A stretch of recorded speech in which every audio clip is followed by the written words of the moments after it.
Tonight we're talking all about Kerrang and Kerrang stuff. And in the book you say a bit about your history with Kerrang, and as a young man growing up in Scotland, away from the London-based music scene, you sort of said that Kerrang was a bit of a window into a world that you didn't really know about before. What do you remember about the first issue that you ever got?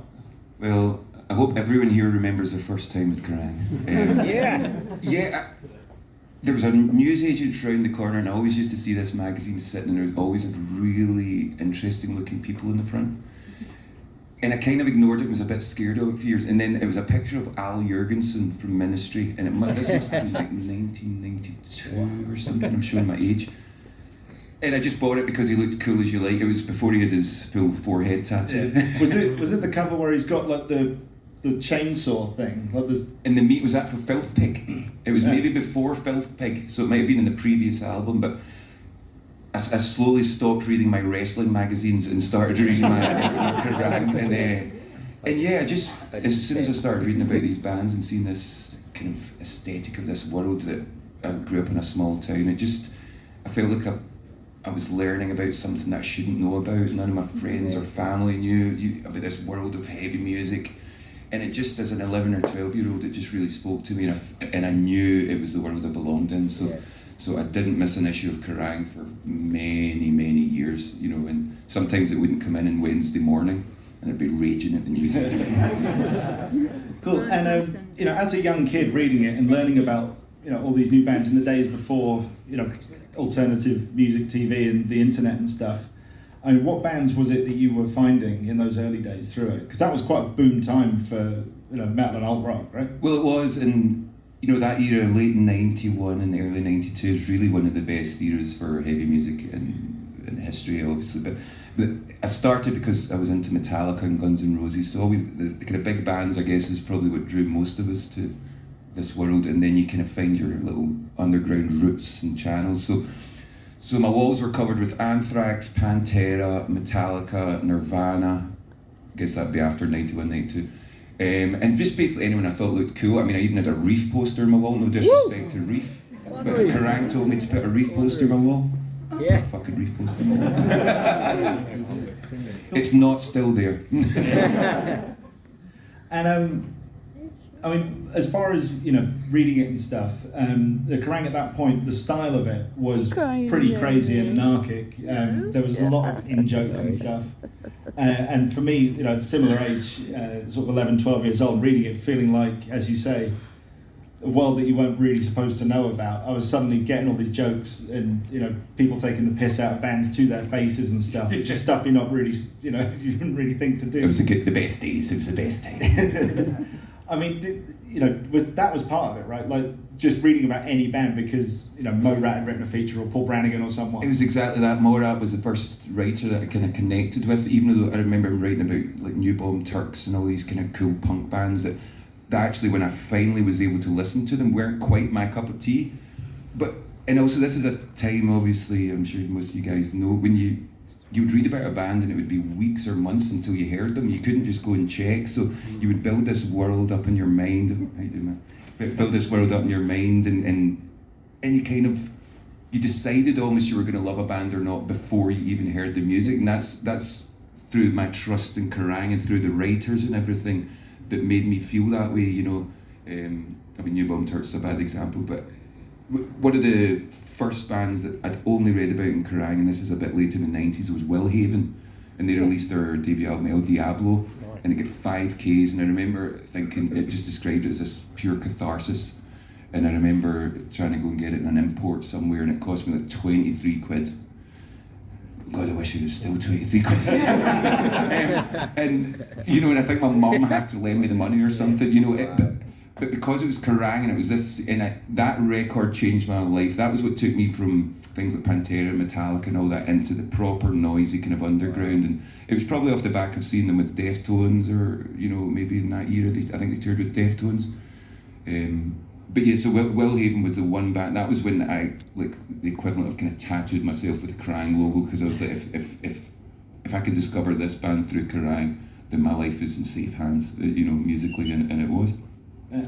And about that time as well, in the 90s, there was a lot of stuff that I guess similar thing to me. Like, you remember features on bands that seem really legendary in your mind, whereas actually there was one big feature, one review, and then they split up or something. But in your mind, you're like, that was mad. Like, for me, it was Iron Monkey, sort of similar to Will Haver. Yeah, I remember Raging Speedhorn. Yeah. I remember thinking Raging Speedhorn, Dynamite Band were the biggest band in the world. Yeah.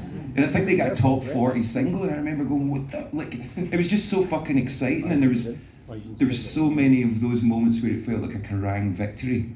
You know, I mean, God rest his, Johnny Morrow and Iron Monkey passed. But there was just so many moments where, what was the name of that ska band? Forgive me.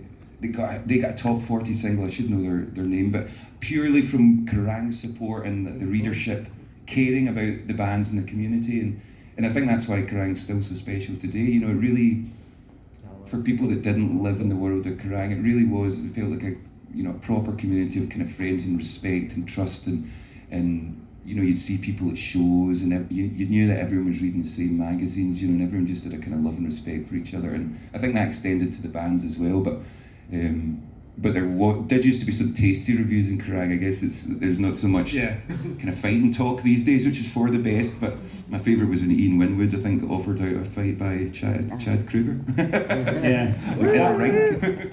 That wasn't a review. That was a feature where a feature. It must have been very complimentary. They'd flown Ian Winwood all the way to Philadelphia, I think it was, to interview Chad Kroeger, and the opening paragraph of the feature is about Chad having someone thrown out of an arena for giving the finger, a story which Ian ends with, "If you're not working for Nickelback right now, you must be thinking, Chad Kroeger, what a cunt." And for that, Chad sent, first of all, an offer of a charity boxing match to the Kerrang office, which Ian, knowing that he might lose, still accepted anyway. Legend. And also sent a funeral wreath for Ian to the office.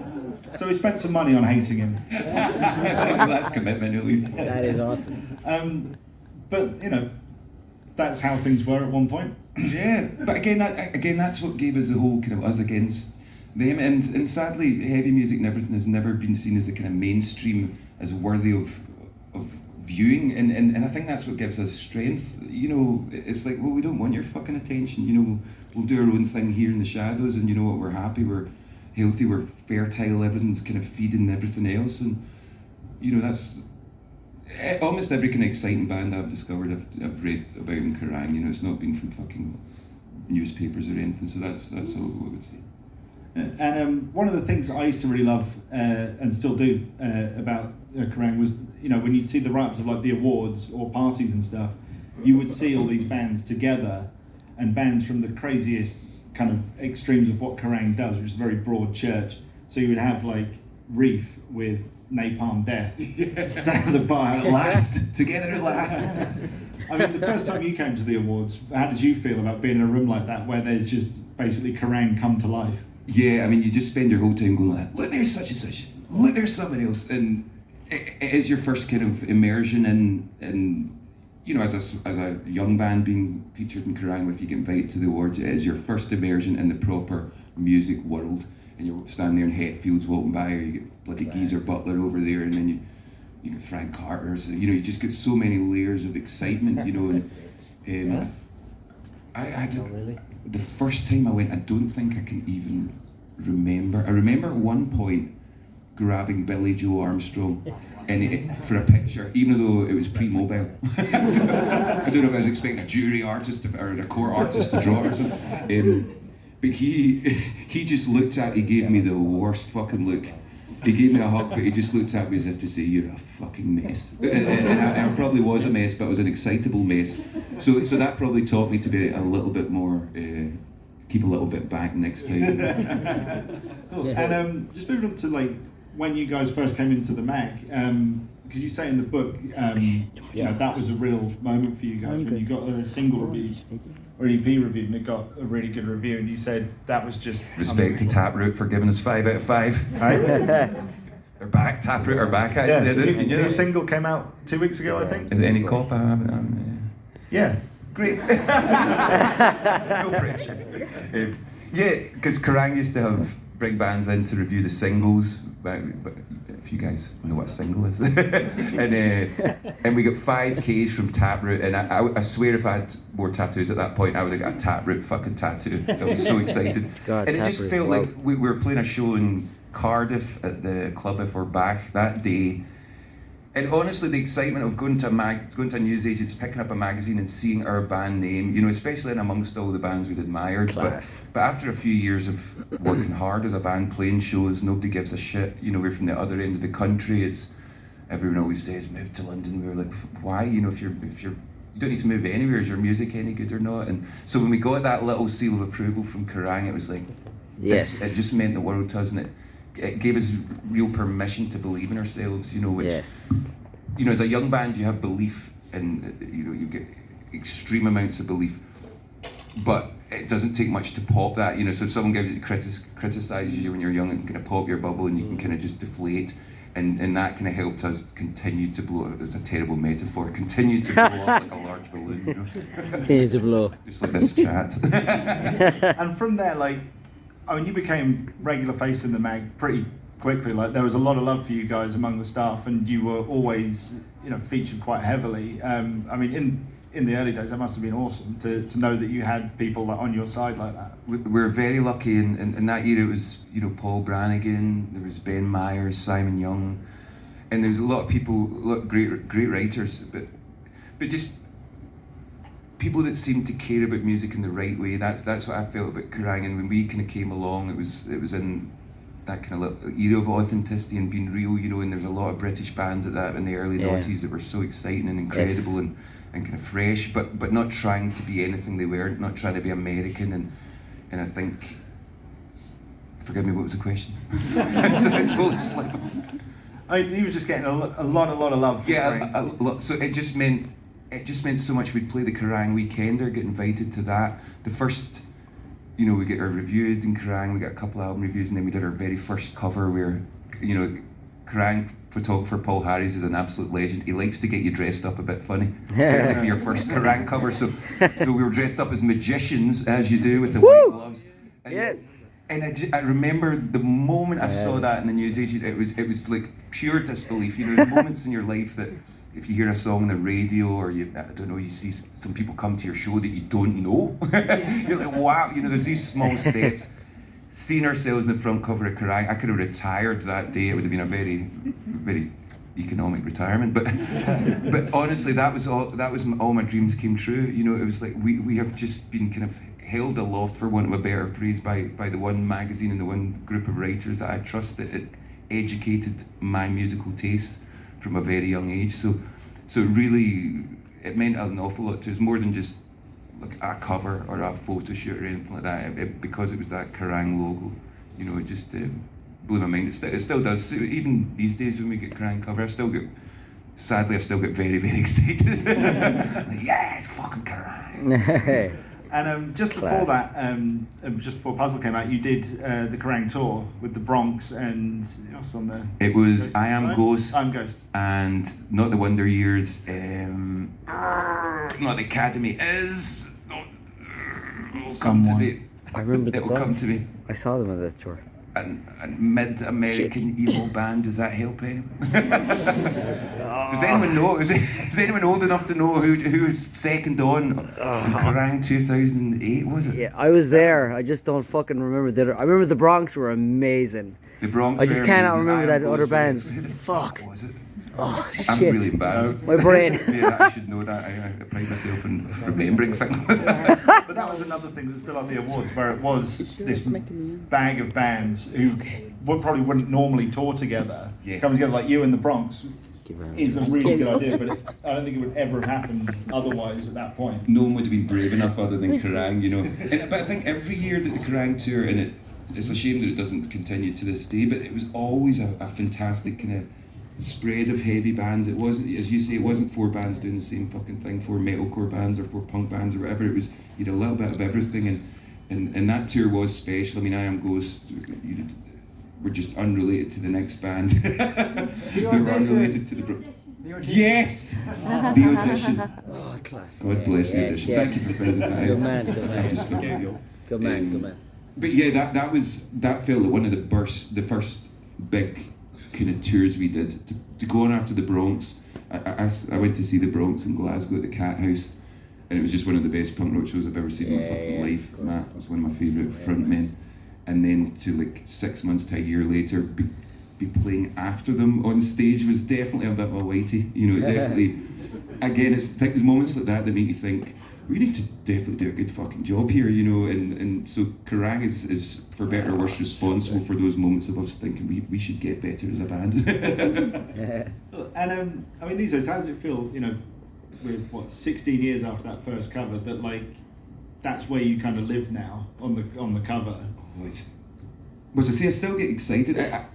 Myself, Ben and James, we never take in for granted. You know, it's like, I know it sounds like such a cliche and such bollocks, but genuinely, every time I make a record and we make a record, we want it to be something that changes our lives, and it's absolutely everything we have. So we never take it for granted. I would never want us to be in the cover of Kerrang just because of what we did 15 years ago, you know, or something. I want it to be like, you guys dig our new fucking record and you want to help spread the word, you know.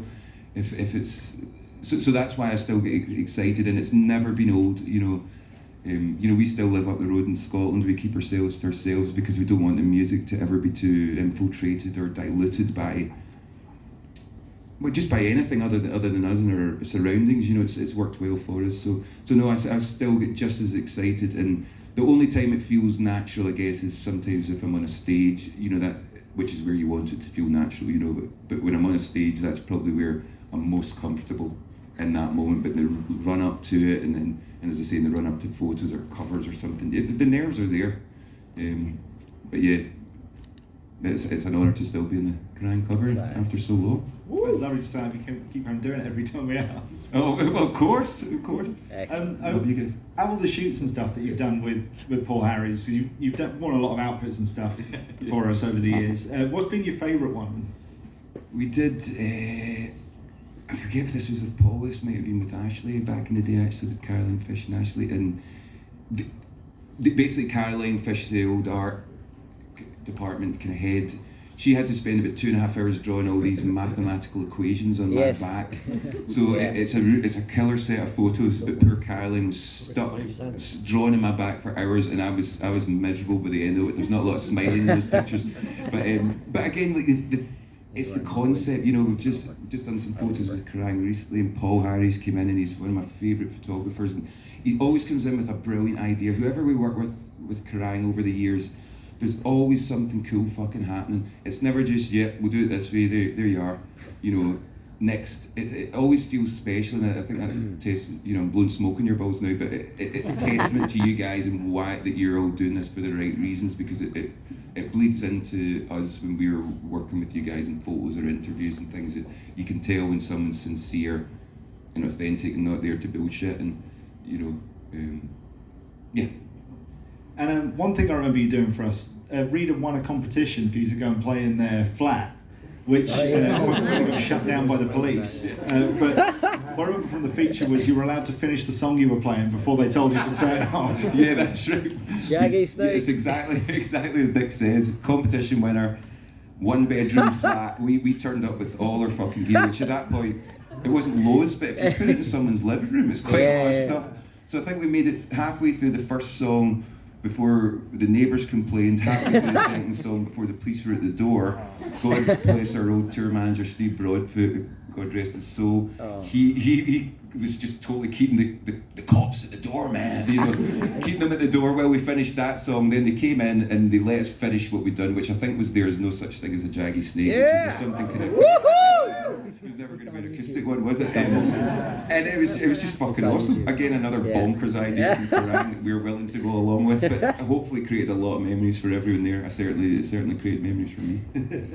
And just these days, like last time I saw you, we were talking about new music and stuff, and you were saying that you're on the website all the time looking at killer new band stuff. I mean, why do you think it is that Kerrang remains so kind of important and a resource for someone like yourself who just keep going on there to see what's new? It's the hunger to find new music, because that's kind of what keeps all of us, I think, writing music and everything come back, is you think the next thing you're going to do is going to be the best thing you've ever done.